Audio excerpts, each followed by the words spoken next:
Ever since the attempted assassination on Donald Trump in Pennsylvania, there's been a lot of questions about what happened. The biggest question is, why hasn't the attending doctor, the doctor that saw to Donald Trump after the incident, why has he not released a report as to the condition of Donald Trump? What exactly happened? It's important for us to know he's a presidential candidate, but 4, 5, 6 days, nothing. Zero came out, which is right in line with Donald Trump. He says he's transparent, but he's the furthest thing from that. He's not transparent. He hides anything that he thinks is going to work against him. So that should tell you something. If it was a good report and it substantiated what Donald Trump said, it would have been out right away. But they were reluctant to send it out. Well, the pressure got a little tough on Donald Trump, and he says, I got to come up with a report from a doctor. I just need a doctor who's going to say exactly what I want him to say. Who could that be? Well, I know who that is.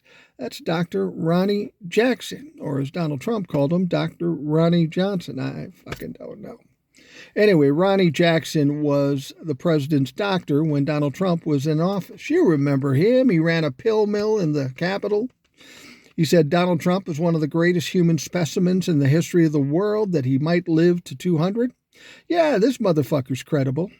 He's so credible that he's no longer practicing as a doctor. He's now a representative in Texas. Of course he is, in Texas.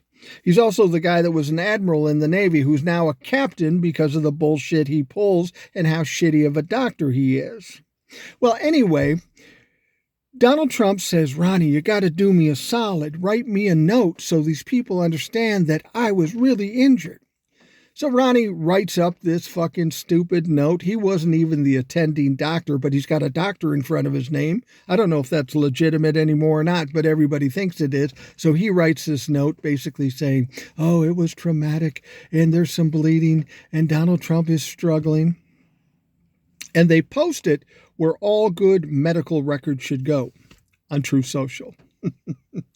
Donald Trump thinks we're all fucking dumb, and he thinks he's the smartest man in the world. But the fact of the matter is that was absolutely ridiculous. Nobody bought it, not even the Republicans, and they all have questions now. If Donald Trump actually got nicked by a high-velocity bullet coming from an AR-15, everybody I've talked to would say he wouldn't even have an ear anymore.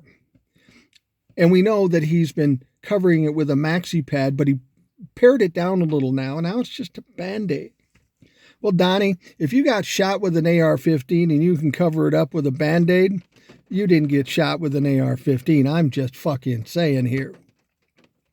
So Donald Trump is going to try to play this off, and it's absolutely ridiculous. And all the little Trump-la-fucks say, see, a doctor did see it. Well, the doctor didn't see it. He wasn't Donald Trump's doctor in this situation. And this fucker is an absolute corrupt piece of shit.